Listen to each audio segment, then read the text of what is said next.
สุภาษิตบท27ข้อ20เราดึงเกอนรกและแดนคนตายบ่จักอิ่มสันใดตัณหาของคนก็บ่มีที่สิ้นสุดเป็นฉะนั้นนรกและแดนคนตายบ่ฮู้จักอิ่มสันใดตัณหาของคนก็บ่สิ้นสุดเป็นฉะนั้นเลาะห่านและนรกและความตายอำสึกไม่ปัด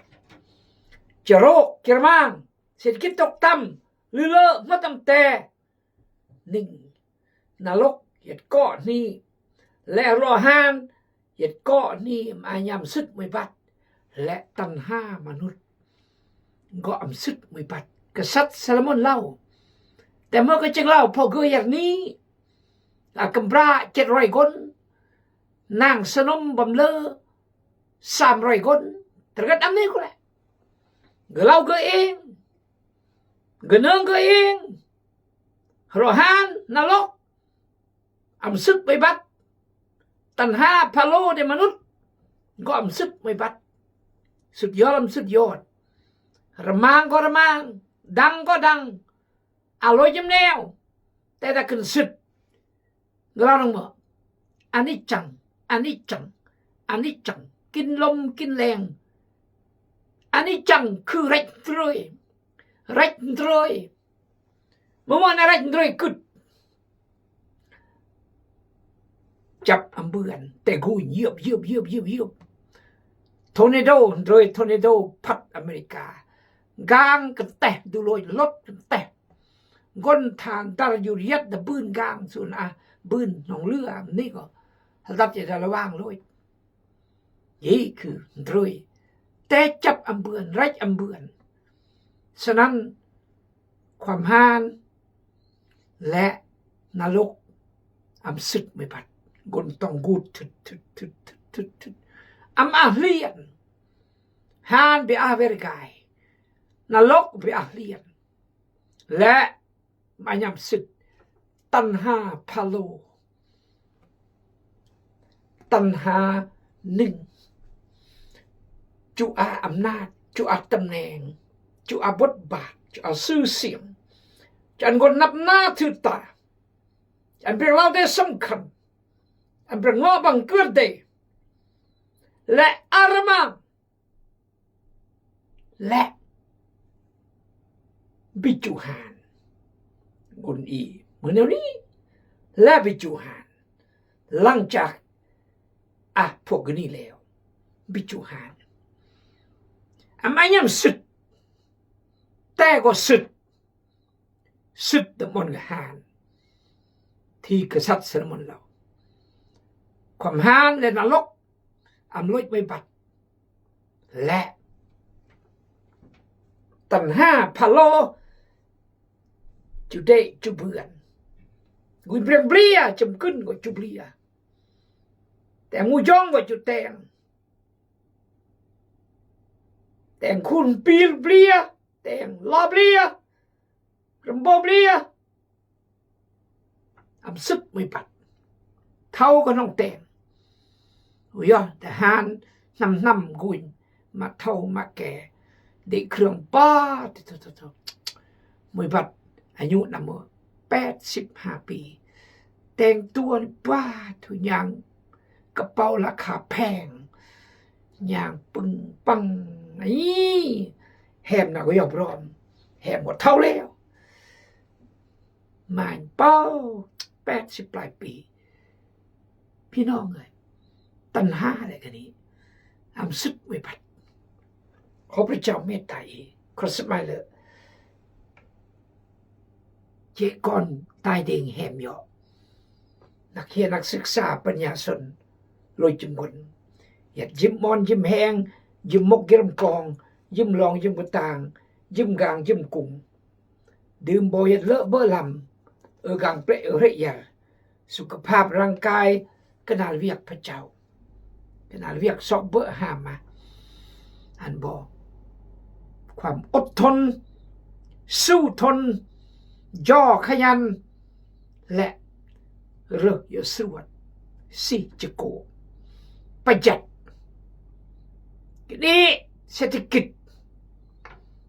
อำลอยจมูกประเทศก็เมื่อฟืดเครื่องบางแนะนำมึงมาอักกมุสดก็ตอนอุ่นมึงมาอักปะเตะก็ตอนอุ่นปะเตะหาเบอร์สอกมาที่หนึ่งแหละซึมกว่าต้นอย่างนี้ซึมสลีอย่างนี้ซึมเบะอย่างนี้ซึมละง่ายอย่างนี้ซึมตุดม่วงตุดซ้องอย่างนี้ซึมยางพลาอย่างนี้ซึมตลอยอย่างนี้ทุกสิ่งอย่างปะเตะห่านไงมันปะเตะกางกวยปะเตะครอสมาเท่าเอียกนุ่งกวยปะเตะท่านจำเป็นจะต้องอาปะเตะอันนี้พระเจ้าอำสร้างอูนอีเดและปะเตะก็อำริงไว้ปัดหยัดนำนี้มันสิ่งที่ติดมาลอยกลบอยากปะเตะหาเบอร์สอกมาอันนั้นเมื่อก่อนก็ดีจมือบีอาปะเตะฉะนั้นขอพระเจ้าเมตตาตาติดปะเตะมาตาหริยมเลียดตาเกียดแหละครอนอีเข้าใจเหตุโลกีต้องปะเตะสรีลกบูลเขื่อนจูรแต่ปะเตะเขื่อนปะเตะเขื่อนสรีลยูรเขื่อนเมียยูรเขื่อนก็นี้ดอลลาร์เดยูโรเดอังกฤษเดมาดกำลังเขื่อนเด็กก็นี้แลกถึงเมืองลาวอีเขื่อน650เพราะคุณมาดกรังช่วงกี้แต่ประเทศเปอร์อัมกุนดับตลาดหุ้นดับมอนแลกเปลี่ยนกระบุนเปอร์เพราะมั่นคงอย่างนี้ประเทศตึงอย่างนี้พี่น้องเอ้ยจืนกุนเอียใครติดปฏิมากุนอาปัญญาเวทปฏิอูนกุนเอียติดปฏิมากุนอาปัญญาข้าขายปฏิขอพระเจ้าเมตตาอีกขอพระเจ้าอวยพรก่อนกระมูลตู้สรีอย่าจิ้มมอนจิ้มแหงขอบใจบอกกดแชร์กดไลค์และคอมเมนต์ขอบใจบอกอธิษฐานเผื่อขอบใจที่บอกติดตามรายการอีชีวิตกี้น้องอาวังกระจายเรียนจิ้มมือแต่เฟซบุ๊กแต่วิทยุแต่ MP3 SD card แต่ละนี่ส่งยกพี่น้องคิดแนวก็มาขอพระเจ้าเมตตาอีกเอาละละมากวกกุมากติอ่านเรื่องสิคาราเตียบท5ข้อ13พี่น้องประตังรวยจะโอ้เอ้ยพวกเจ้าได้ถึกเอิ้นให้มีเสรีภาพแต่อย่าใส่เสรีภาพนั้นเป็นช่องทางปล่อยตัวไปตามตัณหาของร่างกาย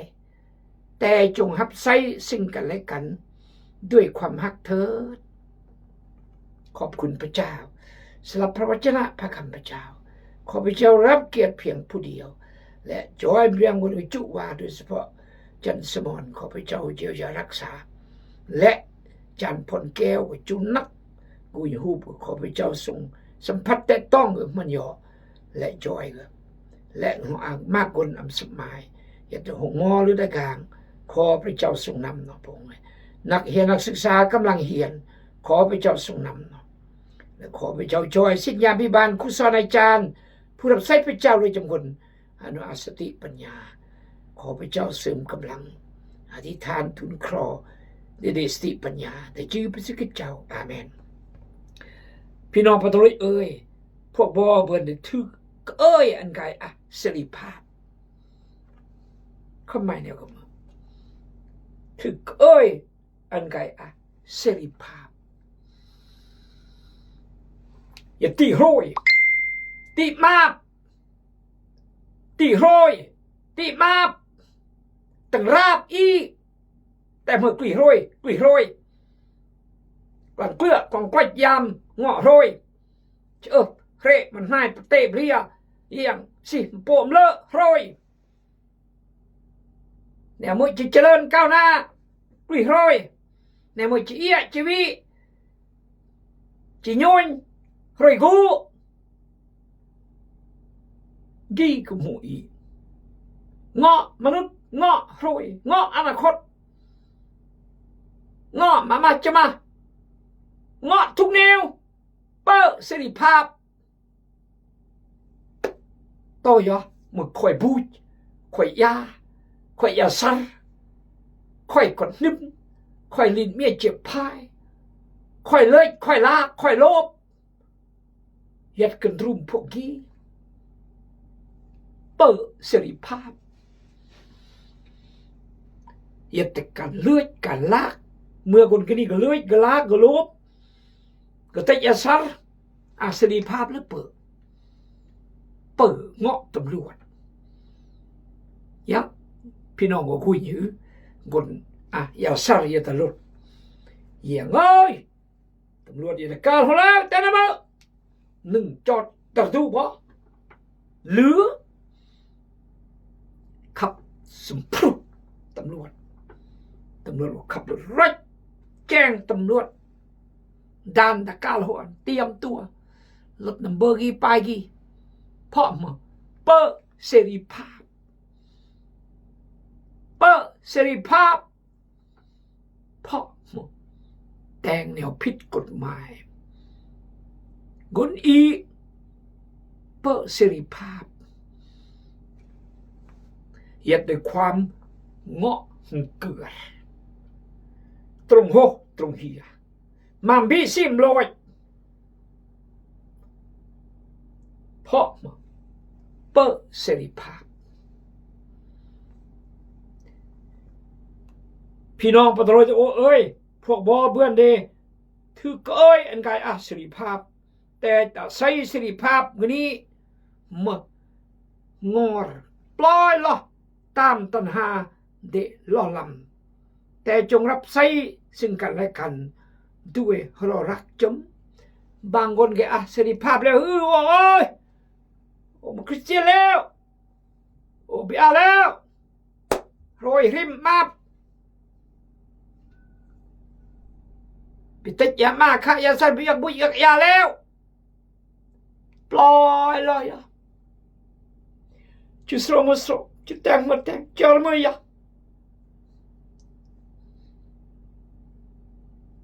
กุมกีกุมกันนายกุมโหกุมดึงลองกีลองนายจนเบียเวลาอันกับร้านก่อนที่สินายอาจารย์มีคนเล่าดีอาจารย์มีคนอยู่เรื่อยๆกับกายกลางกำราหมดเจีย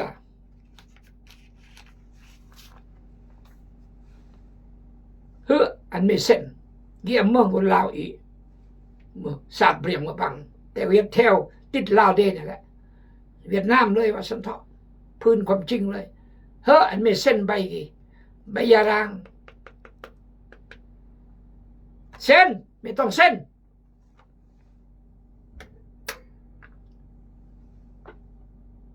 แม่มอันความสุขแม่มห่วงใยครอบครัวแม่มห่วงใยก่อนกำราซะจะมันaku mau meju me aku an ide te me pe riam an ide ho จันน้ำเลยกูยอตลอดประเทศกีประเทศขนายแขวงกีแขวงขนายสุดท้ายจำเป็นเส้นเดี๋ยวอำเดะกำระเท่าขึ้นนี้เดะแล้วก็ตบเลยถามเดะน้องแต่อยากไปเจ้าเบื้อน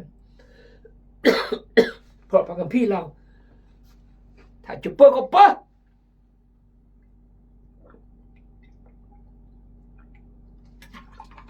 แต่ตับวิธีหลังจากนี้ก็เรียกกันได้ยอมแม่หรือถูกต้องตามพระคัมภีร์แต่ถ้าหากได้แล้วรับใช้เป็นเจ้าบิเบื่อนฉะนั้นแต่ใช้เสรีภาพที่เป็นเจ้าเล่ากันเลยมือมาบมือโรยครอบครองอีมือนิสัยซัวตันห้าพะโลเหมือนซาลมอนเล่านั่นแหละความห่างกับนรกอัมบิวิบัติ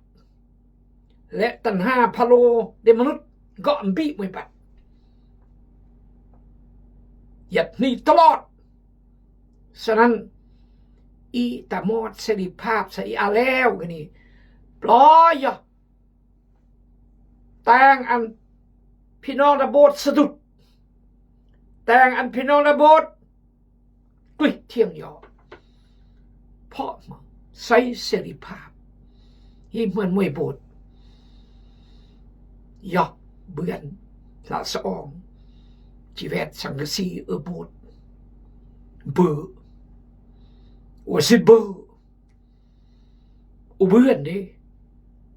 บ่มึงกูเดียวหายอยู่ซอกนี่อุซอกอุเบื่อ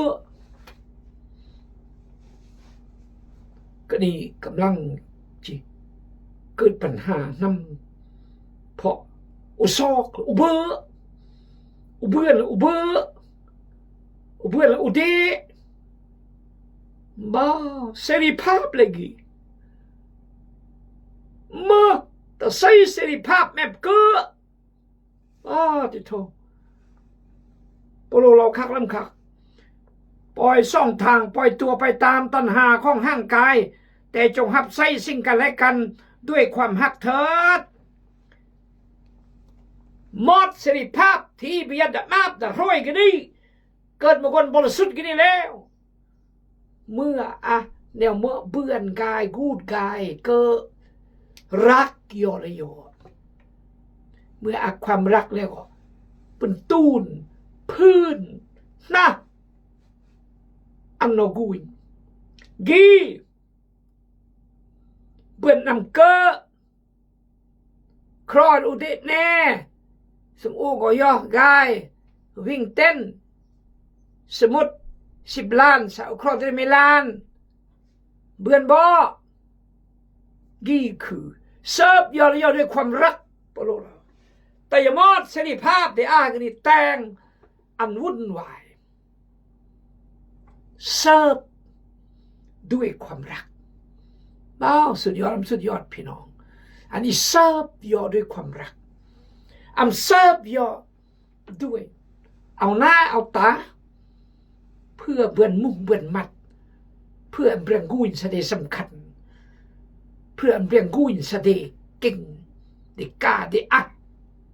ไปนี่คือพระคำพระเจ้าสุดยอดเลยเอเมนฮาเลลูยาฮาเลลูยาด้วยว่ากฎบัญญัติทั้งมัดก็รวมเข้าในข้อเดียวนี่คือกฎบัญญัติประจำโลกพระเยซูสรุปอักบาลรักพระเจ้าสิทธิ์กลองสิทธิ์ยำสิทธิ์ความคิดสิทธิ์สติสิทธิ์ปัญญารักหมู่กุ้งหมู่กลางเหมือนรักเราเตเหมือนรักเราเตนี่คือพระคัมภีร์บอกเหมือนรักเราเตขอพระเจ้าเมตตาอีกอันอิรักหมู่กุ้งหมู่กลางเหมือนเราเตต่อยอดเราเมื่อจงรักเพื่อนบ้านเหมือนรักตนเองพระบัญญัติประตังโลกสรุปอย่างนี้ปลุเรารัก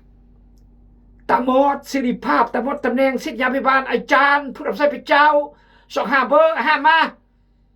หมดสิริภาพดีอากันนี้ตำแหน่งดีอากันนี้อำนาจดีอากันนี้เราสกเบอร์สกมากี่คือพระคำพระเจ้าซอกไก่จอยเพื่อประโยชน์ในส่วนรวมเมื่อที่ไม่คนเพราะเปลี่ยนอันบางคนอันเมียไม่คนอันสิ่งไม่ครอสติต้องการพี่น้องเลยจะการแต่งกี่แต่งยังไงก็แต่งถ้าอยู่แต่งปัญหาการแต่งก็เกิดประโยชน์แต่การแต่งปัญหาทำลายย่อโอ้พี่น้องเลยสุดยอดจงฮักเพื่อนบ้านเหมือนฮักตนเองแต่ถ้าพวกเจ้าเฮ็ดเหมือนดังสัตว์ป่าคือกัดกันและกินเนื้อกันจงระวังย่านมาพวกเจ้าจะพากันจิบให้ไปมัดพินาศรถไทยแต่ถ้าบ่หักกัดย่อมะย่อแม่ย่อเว้งย่อทับย่อปู้ย่อระวังถ้าบ่แต่งเหมือนตัวบรีว่าต่อสู้ว่าทรักต่อสู้ทรักกุ้งอีอาทรักตลอดดึกย่อเปิดตัวตำกลางธรรมดาในตีงอุ่นแรงเสมอทรักทรักตลอดตุกปักหมุนเล็กระวังปลุเราเหมือนตูกัดมาโยแล้วโบจิฮานนับปรมโยอานาเมคริสจักรอานาเมมอนฮันนับปรมโยปิดโบสถ์ก็ตละโยก็เพราะมอดเสรีภาพมันพวกเพื่อนจะเสียมันก็ไม่เห็นผักละดำกูก็แต่ลาคอมเซอร์ดำกูก็แต่อันก็แต่ว่าเสรีภาพละครับแต่อำกูยิงก้าวหน้ามาอำกูยิงก้าวหน้ามาอำอย่าประกาศอำอย่าสร้างคริสตจักรเมอำอย่านำคนก็เชื่อพระเจ้านี่คือเพียงแค่ญาติอันตู้หดเบื่อประโยชน์หมดธุรกิจอำมาพันธกิจหมดธุรกิจอำมาพันธกิจอีต้องแต่งเวียกพระเจ้าอันมาเวียกพระเจ้าตามมาเครื่องส่งเบอร์หามาถ้าพระเจ้าจะอันเบอร์อันมาพระเจ้าก็จะอันแต่อย่าซอกอย่าห้าแต่อย่าแต่งจนกุ้ยเทียงย่อแต่ละย่อซื้อกินบ่หมดคดกินบ่นานห้านครุกนรกโรยปกกุมปงนี่คืออีกจะต้องเข้าใจปะโลเราระวังคาลาเตียคริสเตียนคาลาเตียและผู้จะปกกัดมาโยนำมือคริสตจักรตะโลกีปกมาโยอเมริกา380,000คริสตจักรบราซิลมันนัมเบอร์300,000ปลายมันโยที่คริสตจักรและนำมือที่ตะลายโยกุ้งอีนำมืออุนงที่ตะลายโยขอพระเจ้าเมตตาอีที่จะไม่คนที่จะมอดเสรีภาพที่อัดกายทับวิ่งโยมอดเสรีภาพถ้าพระเจ้าในพระคริสต์ผู้นำถึกสร้างใหม่สิ่งเก่าๆก็ล่วงไปเบิ่งแม่กลายเป็นสิ่งใหม่ และอาเสรีภาพแต่ยมอดเสรีภาพกันนี้ยอดตั้งรับยอเลยโยตามอดเสรีภาพที่อาดพระคริสต์ยอดตั้งรับยอเลยโยไกสร้างยอเลยโยไกนุ่งใจยอเลยโยจอยยอเลยโยเพราะโปรโมกคือจอยยอเลยโยขอพระเจ้าอวยพรบุบยอมแม่ยังบาสามรอบขอพระเจ้าอวยพรอาเมน